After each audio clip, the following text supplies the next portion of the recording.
Vamos a hablar un poco también con invitados internacionales. A continuación tenemos una presencia también internacional, es muy importante. Justamente desde México viene el profesional que nos va a acompañar en la siguiente entrevista.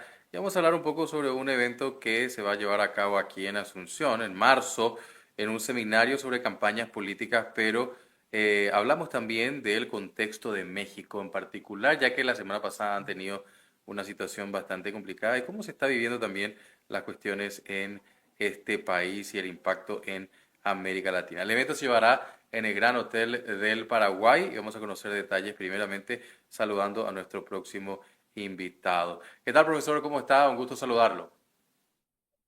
Muy bien, Juan Pablo, un gusto saludarte desde México y a todo tu auditorio también. Don Helios Israel Ruiz Parsacano, consultor justamente internacional, que trae justamente estas cuestiones interesantes y que va en los próximos días va a estar aterrizando en nuestro país. Profesor Ruiz, ¿qué es lo que tenemos que entender un poco de la dinámica en torno a la nueva política? Unas cosas. Primero, el cómo nos estamos comunicando. ¿Por qué? No es posible que la comunicación política hoy en día ya haya evolucionado. Que la comunicación, lo hemos visto en la comunicación comercial. Hoy en día los canales no son los mismos. La forma en cómo hablamos y cómo nos comunicamos personas con personas son diferentes.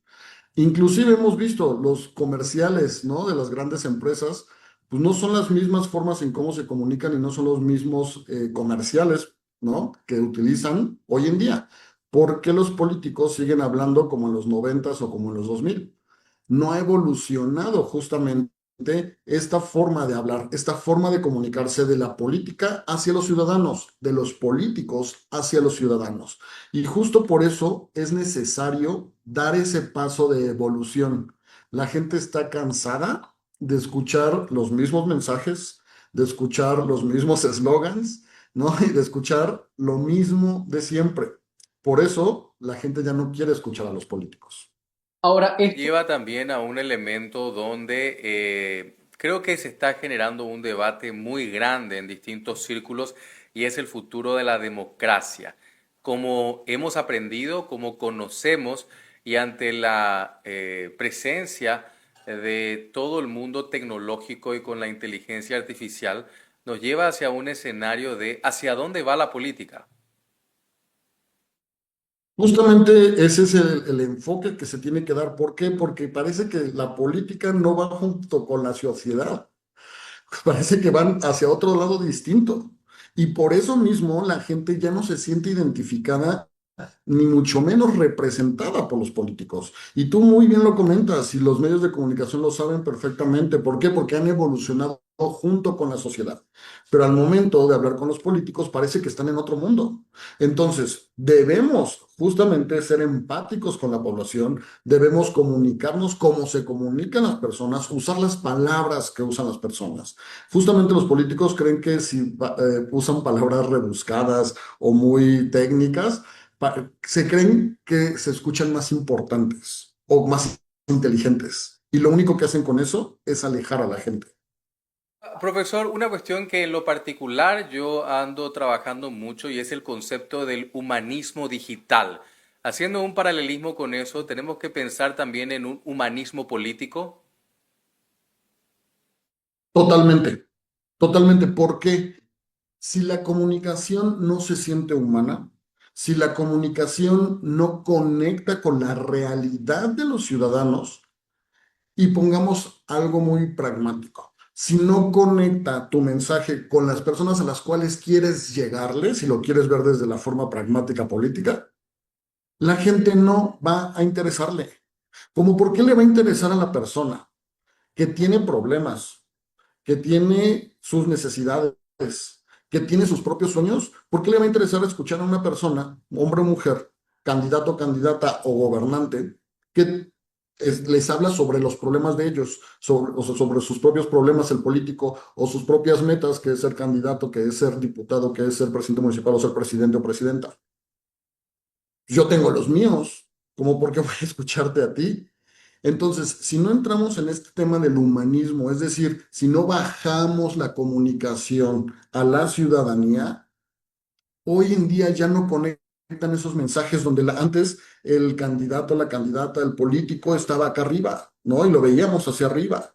Eso funcionaba en los 80s, 90s.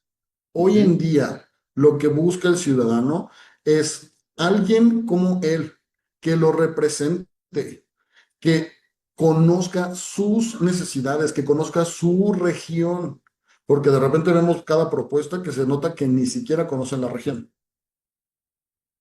Por Claro, totalmente. Y considero que en definitiva va a ser el futuro también de la política, entendiendo que los partidos lastimosamente están vaciados, vaciados de debate, vaciados de generación de posibilidades de buscar soluciones de manera colectiva y simplemente es el escenario de rencillas entre grupos que buscan el poder y no la solución de los problemas de la gente, ¿no? A ver, nosotros siempre estamos creando estas estrategias de narrativas. Nosotros somos especialistas en creación del mensaje y creación de narrativas. Pero nuestro gran diferenciador, ¿cuál es? El foco, el centro del mensaje, de la narrativa, es el ciudadano, no es el político. Antes, ¿qué ocurría? El famoso storytelling. Cuenta una historia para comunicar. Ok, cuentas una historia. ¿Quién es el héroe de esa historia? Siempre es el político o la política, ¿no? Pero ¿qué ocurre? El storytelling es el arte de contar historias. ¿Para qué? La finalidad básicamente es entretener. Nosotros no buscamos entretener. No contamos historias para entretener. Buscamos historias para conectar y comunicarnos con el electorado, con el ciudadano. Entonces, con esa idea, lo que nosotros hacemos es poner en el centro al ciudadano. ¿Por qué? Porque el ciudadano sí quiere escuchar una historia donde se soluciona su problema, donde una persona como él puede alcanzar su meta, donde se le brindan las herramientas, donde se le brinda la información que necesita él para él cumplir su meta. No me interesa escuchar una historia donde otra persona es el héroe y cumple su meta. Pues a mí que yo también tengo muchas metas, como por qué escuchar la historia o la meta de otro cuando yo tengo mis propias metas. Ahora, Helios, el tema de su presencia en Paraguay, ¿en qué contexto se da? Si nos da un poco algunos detalles técnicos para invitar también a la teleaudiencia que puedan estar pendientes de esto y un poco lo que va a tratar en este encuentro. Estar nosotros el día 6 y 7 de marzo, justamente como bien comentabas tú, en el Gran Hotel del Paraguay. Es el ciclo, bueno, es una jornada magistral y seminario internacional. Estos 2 días vamos a tener talleres, conferencias y charlas muy, muy importantes. La jornada se llama Ganar es de profesionales. Vamos a estar personas del Paraguay, de España, de Perú. Yo voy de México. Va a haber muchos especialistas, justamente amigos y amigas, especialistas en cada una de las áreas necesarias para realmente tener una buena campaña, una buena estructura y crear una buena estrategia para ganar. Básicamente lo que voy a hacer yo en lo personal es una conferencia magistral que se llama Mensaje claro, elector ganado. Si tú tienes un mensaje claro, es más fácil que la persona te pueda llegar a votar. Obviamente con cierto trabajo, con cierta estructura. Y también vamos a dar un taller que se llama Mensajes que generan votos. ¿Cuáles son esos mensajes y narrativas que realmente ayudan para poder generar esta cercanía con la ciudadanía, que a fin de cuentas lo que haga es que te generen justamente estos votos que requieres y que tengas un diferenciador? Porque seamos honestos, muchas veces los políticos solamente se diferencian por el color que tienen en la playera o en el fondo de su espectacular. Entonces, seamos realmente diferenciadores, creemos esa diferencia real en nuestros mensajes para que la gente sí nos recuerde, para llamar la atención, para crear conexión y que nos recuerde. Si llamas la atención, hoy en día, ¿cuántos impactos no tenemos? Hoy en día, ¿cuántos videos no ves? ¿De cuántos te acuerdas al final del día? Son muchísimos. Entonces, crea mensajes, videos, imágenes, discursos que realmente sean claros, que conecten con la persona, para que al final del día sean mensajes eficaces. Claro, eso va a ser muy importante también. En torno a la presencia suya, vamos a estar expectantes también y ojalá que cuando esté aquí en Asunción nos pueda visitar en estudio y seguir analizando esto. No quiero desaprovechar la oportunidad para hablar un poco del contexto de lo que ha pasado la semana pasada, cómo están viviendo en México esto.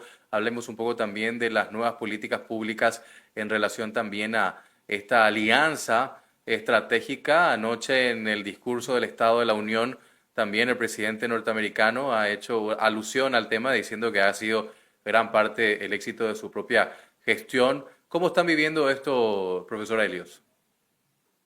Pues mira, yo creo que el día domingo que ocurrió este gran operativo fue un día de mucho caos, de mucho caos, tanto tema de la operación como en el tema de comunicación. La comunicación gubernamental tenemos que recordar que el éxito no es solamente del operativo táctico, ¿no? Solamente por si abatieron o no, si agarraron o no a los delincuentes, sino también es la percepción de control que se tiene sobre esto. Aunque tarde, creo que la comunicación de parte del gobierno fue algo bueno. ¿Por qué? Porque la gente de primera instancia veía las imágenes y seguramente ustedes también las vieron porque se hicieron virales en las redes sociales de los bloqueos, quemas de vehículos, mensajes virales de pánico, pero justamente no se creó este dilema, ¿no? Del triunfalismo cuando de repente hay algunos gobiernos que lo ven como un triunfo, justamente, pero tampoco hubo ese silencio absoluto. Creo que el chiste o justamente eh, el enfoque institucional correcto es que la narrativa funciona no en el ganamos, funciona no en el ganamos, sino en el Estado sigue funcionando. Y fue el mensaje que dio justamente la presidenta Claudia Sheinbaum. El mensaje sigue funcionando. No se pararon actividades de parte del gobierno, se siguieron actividades de forma normal. Hubo algunos estados donde se contuvo justamente esta violencia, que es donde tenía más impacto este grupo criminal, pero justamente creo que estas claves o estas formas de cómo comunicó la crisis fue algo bastante interesante. ¿Por qué? Porque cuando hay este tipo de crisis muchas veces salen muchos personajes del gobierno a decir o declaraciones o a dar declaraciones y hoy se vio justamente una homologación en el discurso político que no se había visto también en otros gobiernos y justamente este parteaguas pues justamente de la alianza que existe entre México y Estados Unidos, junto con la ayuda de la inteligencia, ¿no? De esta investigación que se estaba haciendo de forma en contacto con ellos para poder hacerlo en conjunto, ese apoyo de información de inteligencia de Estados Unidos, pues logró a la captura justamente de el Mencho, que era pues de los narcotraficantes más buscados a nivel mundial, no solamente en México. Ahora, esto desde el punto de vista económico, ¿cómo impacta a México? Impacta de dos formas y justamente estaba viendo muy atentamente el tema de varios empresarios. ¿Qué ocurre? Antes existía una estrategia, ¿no? La famosa abrazos no balazos de Andrés Manuel López Obrador, que no hacía de frente esta batalla o no daba esa lucha en contra del narcotráfico. Lo que hizo, pues, crecer esto. A partir de la entrada de la presidenta Claudia Sheinbaum, si bien es del mismo movimiento, del mismo partido político y la misma ideología, se ha visto un cambio radical justamente en este sentido y varios empresarios, varios grupos empresariales se congratularon justamente de este tipo de acciones, ya que obviamente pues también tienen demasiada merma tanto por robos, tanto por extorsiones, ¿no? De estos grupos criminales y estos operativos que se están realizando en este nuevo gobierno de Claudia Sheinbaum, pues ha sido algo bien visto, bien valorado, e inclusive que ha traído inversiones justamente que ya se habían dejado de atraer en el sexenio pasado. Ahora, por último y agradeciendo muchísimo. Tiempo. ¿Cómo se mira el futuro después de esta situación? Se mira algo complejo porque esto mismo lo vivimos en Sinaloa, pero esto es más a nivel local y un poco más pequeño. ¿Por qué? Porque en Sinaloa se tenían pues a el Mayo Zambada, ¿no? Y se tenía a El Chapo. Los dos personajes, las dos cabezas y las principales cabezas abajo de ellos ya están en Estados Unidos, ¿no? Si recordamos, pues hubo ahí un tema que inclusive hasta se le dice que fue un secuestro de parte de los hijos del Chapo a Zambada. Y existe hoy en día, desde ese entonces, ya tenemos varios meses, donde existe una lucha entre los grupos por el territorio. Entonces, seguramente va a ocurrir lo mismo con los territorios del Cártel Jalisco Nueva Generación que están en todo el país. Entonces, depende mucho del seguimiento que se haga a este operativo. No solamente es agarrar a una persona, se agarraron a varios objetivos en este operativo en varios municipios de Jalisco, del cártel Jalisco Nueva Generación, pero pues en varios estados tienen presencia y justamente eso es lo que se tiene que hacer frente a lo que pueda llegar a ocurrir posterior a el abatimiento de este cártel nacional e internacional. Se hablaba, De una situación compleja de la posibilidad de que este grupo pueda tener ahora unas divisiones en células y eso generar también mucho más problema, ¿no? Todo en México lo hemos vivido. Antes, por ejemplo, se mencionaba mucho que los capos, los grandes capos, pues llegaban a acuerdos, tenían zonas pacíficas y demás. Al momento de esos capos ser arrestados o ser abatidos, lo que ocurría, pues es que entraban los que le seguían y así continuamente. Entonces, obviamente los que quedaban a la cabeza, pues eran más violentos. ¿Por qué? Porque así ellos empezaron, ¿no? Y es lo que saben hacer. Entonces, existe ese peligro que pueda justamente crearse células por estados, por regiones, ¿no? Pues dependiendo de cómo estén estructurados internamente este grupo delictivo y que empiecen a haber ese tipo de acciones o reacciones en cada uno de los estados. Porque sí existen varios liderazgos que estaban abajo del Mencho en diferentes regiones y obviamente pues todo el mundo quiere ser el jefe. Helios, haciendo también una referencia última, y con esto sí le agradezco muchísimo el tiempo, ha sido siempre una charla interesante analizar un poco este contexto. ¿Hacia dónde van nuestros pueblos en Latinoamérica ante este nuevo escenario de orden mundial? México, Paraguay, ¿cuál es la hoja de ruta que tenemos que entender ante esta presencia tan fuerte de los Estados Unidos en los últimos meses y confirmándose cada vez más de vuelta el interés de mirar el patio trasero que durante mucho tiempo no lo han hecho y ahora como que de vuelta la agenda empieza a despertarse? Creo que debemos de ver básicamente cuáles son nuestras fortalezas internas, fortalecernos internamente como países y como región.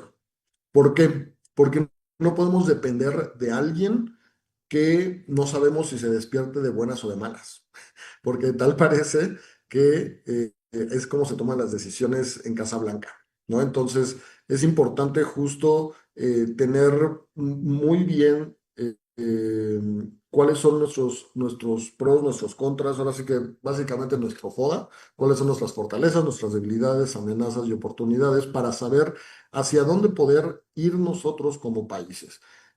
Poder crear alianzas con otros órdenes. Lamentablemente, mucho Latinoamérica pues, siempre estaba, o su economía se basaba en los tratados que hacía con Estados Unidos, en las exportaciones, en las divisas, ¿no? Y bueno, México creo que es el que más tiene este caso de Latinoamérica, pero justamente lo que se tiene que hacer es ver las fortalezas de la región, crear esos tratados en la región con otros países también, para no depender tanto, tratar de depender menos de un solo país, que pues, no sabemos si se despierta del lado izquierdo o derecho de la cama. Y es por eso que Profesor, justamente requerimos hacer esta valoración de cada uno de nuestros países. claro, me parece Importante seguir hablando sobre estas cuestiones que nos llevan a una interpelación profunda sobre el futuro, no solamente para cada uno de nuestros países, sino para América Latina en general, ¿no? Como región, sí somos una fuerza bastante interesante.